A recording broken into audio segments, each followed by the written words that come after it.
Hey guys, as you might know, Microsoft is about to release another Windows, and it's Windows 11 by now.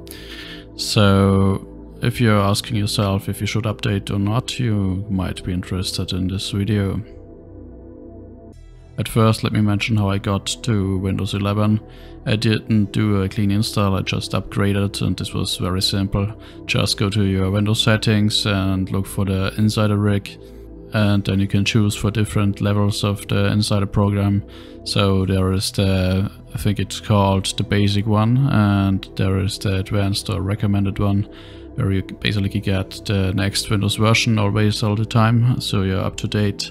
And then there's also the dev rig, which I wouldn't recommend if you're not really a developer, because it's pretty unstable, at least I do think so. So just go for the recommended one, and it will also tell you when you click on it that this will be the one where you get to Windows 11, but not with the very latest build, so it's just somewhat stable, I'd say.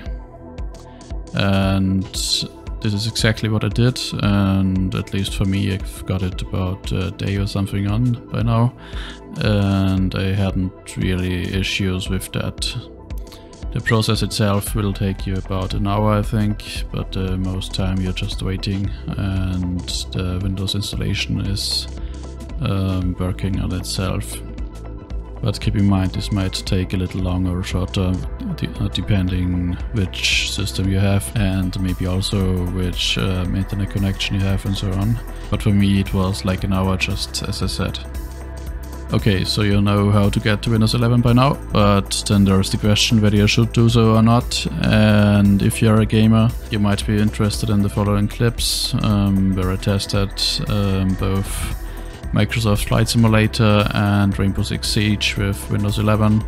And yeah, I think I will just let the video play for a bit and then talk again.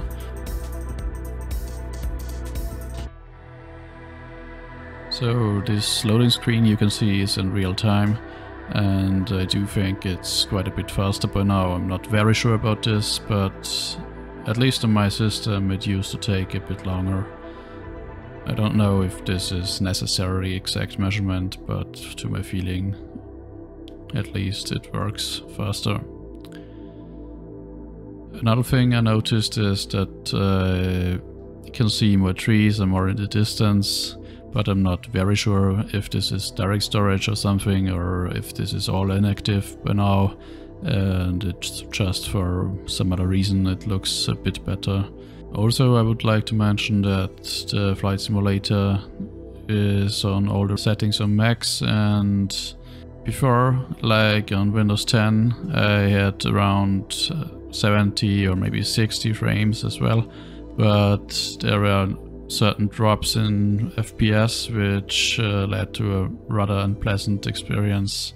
I don't really get this so much with Windows 11, as you can tell by now. And also I do think it handles the Microsoft Simulator, Flight Simulator better in Windows 11. So at least for this game I'd say you should upgrade likely. But do keep in mind, once again, this might not necessarily be exactly the same for your rig, but at least for my processor and my graphics card, I do think the system is benefiting from it. Okay, following on, we do see Rainbow Six Siege, and I actually did a benchmark about 2 months ago, so if you want to, you can jump into this video and do some comparison how this worked in Windows 10 and how this is working on Windows 11 by now. And I can tell you that Windows 11 is doing quite a good job here. Yes, I'm getting about 50 FPS more. I'm getting around 300, and you will see the screen with the summary in the end of this clip. Also, it's a little bit more responsive, but do keep in mind the old responsiveness, I call it, is about 3 milliseconds, and now we do get somewhat around 2. So yes, there is an increase, but I don't know whether this is actually if you actually can tell the difference, because it's really not wrong, as you know. But overall, as you can see, or as you can tell, I would recommend to upgrade to Windows 11 if you play Rainbow Six Siege and do use a system like mine. Okay, and after this clip I will just add another run with the Microsoft Flight Simulator in a different area, and if you are interested in, just keep watching, and if not, see you guys and have a nice day. And if any questions or recommendations, just leave a comment, and also appreciate if you could leave a like and subscribe to the channel, as it really helps me out and it's free.